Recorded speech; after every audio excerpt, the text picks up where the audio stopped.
അസ്സലാമു അലൈക്കും, നമസ്കാരം. ഇശൽ വീട് രണ്ടാം ഭാഗത്തിലേക്ക് സ്വാഗതം. മാപ്പിളപ്പാട്ടിൻ്റെ പ്രാസഭംഗി വളരെ പ്രധാനപ്പെട്ടതാണ്.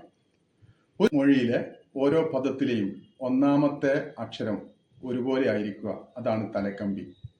ഓരോ മൊഴിയിലെയും ഒന്നാം പദത്തിലെ രണ്ടാമത്തെ അക്ഷരം ഒരുപോലെ ആയിരിക്കുക, ഇതാണ് കഴുത്ത്. 1 മുതൽ 4 വരെയുള്ള വരികളിൽ കഴുത്ത് നിർബന്ധമായും പാലിച്ചിരിക്കണം. 4ാമത്തെ വരിയിലെ അവസാനത്തെ പദം കൊണ്ട് 5ാമത്തെ വരി തുടങ്ങുന്നതാണ് വാലുമൽ കമ്പി. ഓരോ വരികൾക്കിടയിലും നടക്കമ്പിയും ഉണ്ടായിരിക്കണം. ഇത്രയും മനോഹരമായ ഒരു മാപ്പിളപ്പാട്ട് നമുക്കിപ്പോൾ കേൾക്കാം. പുഴയരുകിൽ പുത്തലത്ത് പുരയിൽ മുമ്പൊരിക്കല് തുഴവുകാരൻ തൂശിമീശ താമസിച്ചോരസന